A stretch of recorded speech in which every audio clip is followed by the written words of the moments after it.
एक दिन एक व्यक्ति बुद्ध के पास आया।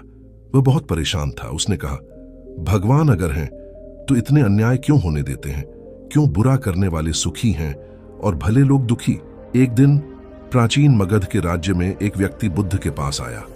वह साधारण व्यक्ति नहीं था, वह जीवन से टूटा हुआ था। चेहरे पर थकान थी, आंखों में प्रश्नों का तूफान। वह बोला, भगवान अगर हैं तो इतने अन्याय क्यों होने देते हैं? क्यों बुरा करने वाले सुखी हैं और भले लोग दुखी? चारों ओर मौन छा गया। सूरज ढल रहा था, पक्षियों की अंतिम पुकार गूंज रही थी। बुद्ध ने धीरे से उस व्यक्ति की ओर देखा।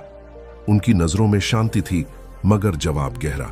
बुद्ध ने पूछा, तुम्हें क्या लगता है जो बीज आज बोया गया वह कल ही फल देगा? वह व्यक्ति बोला, नहीं। बुद्ध मुस्कुराए, फिर क्यों सोचते हो कि कर्म का फल तुरंत मिलना चाहिए? संसार का न्याय तत्काल नहीं, सटीक होता है। बुद्ध ने पास की मिट्टी उठाई। यह मिट्टी बीज को छिपा लेती है, लेकिन जब ऋतु आती है तब वही बीज अंकुर बनकर सिर उठाता है। ठीक वैसे ही जो अन्याय तुम्हें दिखता है वह अधूरा दृश्य है, संपूर्ण कहानी नहीं। बुद्ध ने फिर एक कथा सुनाई। एक व्यापारी था, बहुत लालची। वह दूसरों को धोखा देता, गरीबों का शोषण करता, फिर भी उसके पास सब कुछ था, धन, वैभव, सुख।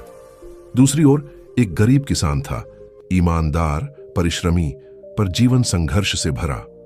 लोगों को लगता, देखो, बुरा करने वाला सुखी है और अच्छा करने वाला दुखी। लेकिन समय बीता, व्यापारी के घर में अग्नि लगी, सब कुछ जल गया। उसके बेटे आपस में लड़ने लगे और अंत में वह अकेला मर गया।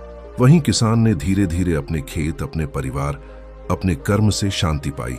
वह मरा, मगर उसके बच्चों ने समृद्धि पाई, क्योंकि उसने अच्छा बीज बोया था। बुद्ध बोले, कर्म का वृक्ष धीरे बढ़ता है, लेकिन उसका फल निश्चित होता है। वह व्यक्ति मौन हो गया। उसने पूछा, तो क्या भगवान सिर्फ देखते हैं? बुद्ध बोले, नहीं, भगवान कर्म के रूप में कार्य करते हैं।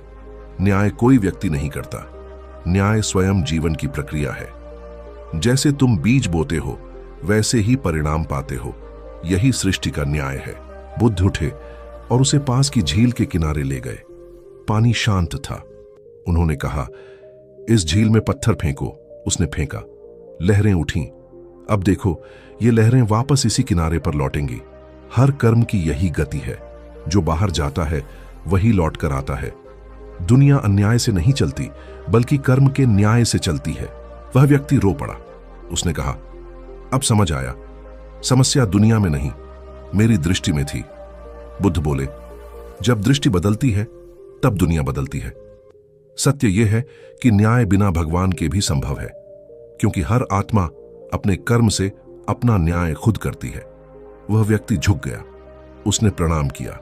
बुद्ध ने कहा, अब जाओ, अपने कर्म से संसार को सुंदर बनाओ, क्योंकि भगवान तुम्हारे भीतर ही है, तुम्हारे कर्मों में। अगर भगवान नहीं भी है तो न्याय फिर भी है, क्योंकि जीवन स्वयं न्याय है। दूसरों की अच्छाई या बुराई मत देखो, अपने कर्मों को प्रकाश बनाओ। एक दिन जब तुम अपने भीतर शांति पाओगे, तब समझोगे कि ब्रह्मांड का हर कण न्याय से भरा है। अगर तुम्हें यह कहानी कुछ सिखाती है तो कमेंट में नमो बुद्धाय लिखें और बुद्ध विचार